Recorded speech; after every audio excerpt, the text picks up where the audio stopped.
C'est bon. Monsieur le ministre, vous avez eu à côtoyer l'ex-président Joachim Yombi. Quelle évocation faites-vous de ce monsieur? L'évocation que j'ai faite du général Yombi Opango, le président Yombi Opango, j'ai été son ministre sous le président Pascal Lissouba. J'ai été dans son gouvernement et j'ai également été son conseiller spécial. Le président Jacques-Joachim Yombi Opango est pour moi comme un papa aussi. C'est parmi tous ces aînés de la génération de nos papas à nous, ceux qui sont nés dans la génération 30-40, qui nous ont formés. Auprès du général Jacques-Joachim Yombi Opango, j'ai appris beaucoup de choses en politique.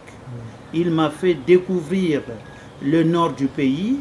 Avec lui, je suis allé dans la Likwala, nous sommes allés dans la Sanga, nous sommes allés dans la cuvette ouest, nous sommes allés dans la cuvette. Donc, c'est quelqu'un qui m'a appris beaucoup de choses. Et c'est dommage que dans cette période-ci de la pandémie de la Covid-19, le Congo soit en train de perdre ces grandes figures historiques de notre histoire politique.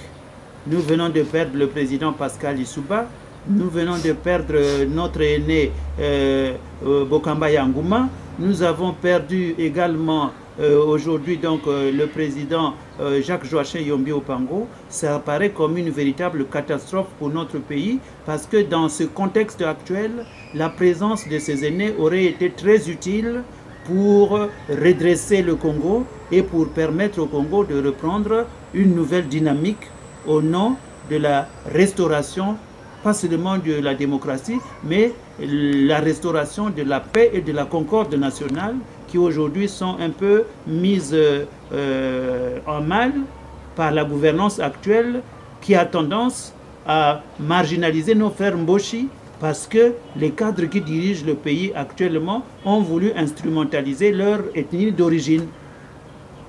Nous aurions bien voulu, le président Yombi Opango que j'ai visité pendant qu'il était malade à Paris, m'a confié beaucoup de choses que je suis en train de gérer actuellement.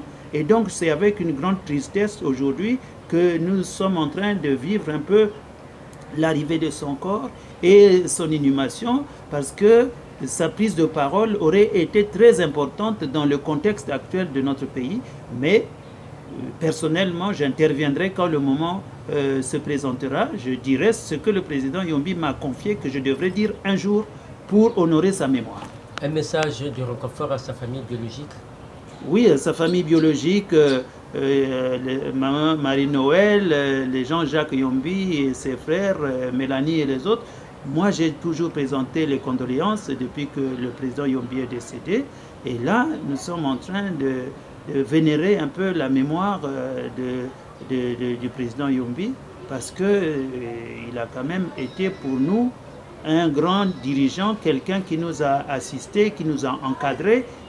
Dans cette génération-là, il avait opté pour la démocratie. Lorsque je me souviens de l'intervention qu'il a faite à la conférence nationale pour expliquer les assassinats de Marien Gouabi, les assassinats du cardinal Émile Biaïnda et d'Alphonse Massamba Deba, quand je m'en tiens en plus à ce qu'il m'a confié quand je l'ai vu dernièrement pendant qu'il était malade à Paris, pour moi, Yombi est allé aujourd'hui dans l'au-delà avec un accueil favorable de la part de ceux qui avaient été tués avant lui ou de ceux qui sont morts après lui parce qu'il a révélé ce que les gens avaient voulu cacher.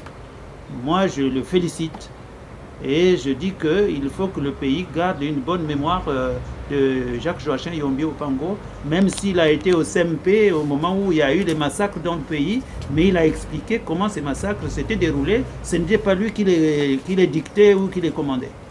L'histoire reviendra un jour là-dessus.